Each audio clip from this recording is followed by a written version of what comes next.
কুড়িগ্রাম ২ আসনে আমাদের প্রার্থীকে রিটার্নিং কর্মকর্তা বেসরকারিভাবে বিজয়ী ঘোষণা করে দিয়েছেন এবং সেখানে প্রত্যেকটি কেন্দ্রের ফলাফল যোগ করলে তিনি বিজয়ী হন।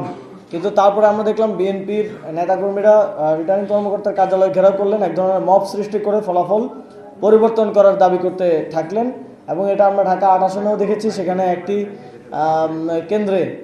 কেন্দ্রের ফলাফল ছাত্রদল এবং বিএনপির নেতাকর্মীরা মানেন না বলে সেখানে ৭ বার কাউন্টিং করানো হলো এবং সেখানে প্রত্যেকটি কেন্দ্রের ফলাফল কাউন্ট করে যা আসছে সেটার সাথে আবার সেন্ট্রালি রিটার্নিং কর্মকর্তা যা ঘোষণা করছেন তার মিল থাকছে না। ঢাকা ১১ আসনে আমরা দেখেছি, সেখানে আমরা প্রত্যেকটি কেন্দ্রের ফলাফল যোগ করে দেখছি সেখানে নাহিদ ইসলাম ৫,০০০-এরও বেশি ভোটে, প্রায় ৬,০০০-এর কাছাকাছি ভোটে তিনি এগিয়ে আছেন। কিন্তু রিটার্নিং কর্মকর্তা যা ঘোষণা করেছেন সেখানে তিনি ১,৫০০-এর মতো ভোটে এগিয়ে আছেন, যদিও সেখানেও তাকে বিজয়ী ঘোষণা করা হয়েছে। তারপরেও আমরা আমাদের পক্ষ থেকে, যেহেতু আমরা অসংলগ্ন তথ্য পেয়েছি, কেন্দ্রের ভোটের যোগফল আর রিটার্নিং কর্মকর্তার ঘোষণার মিল পাচ্ছি না, সেই জায়গা থেকে আমরা আবার সেটা পুনর্যাচাই করার জন্য, পুনর্গণনা করার জন্য দাবি করেছি। সেটা পুনর্গণনা চলছে।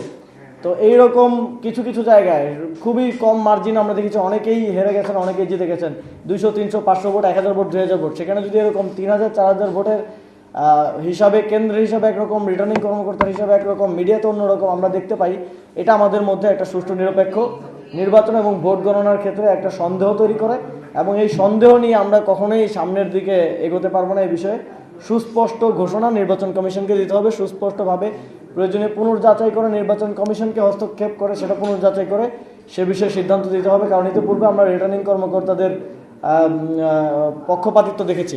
দাঁত কি ডিটারজেন্ট দিয়ে মাজেন? তাহলে ডিটারজেন্ট কিভাবে টয়লেটকে ঝকঝকে পরিষ্কার করবে? তাই বেস্ট এভার হারপিক। ডিটারজেন্ট না, বেস্ট এভার হারপিক নিন।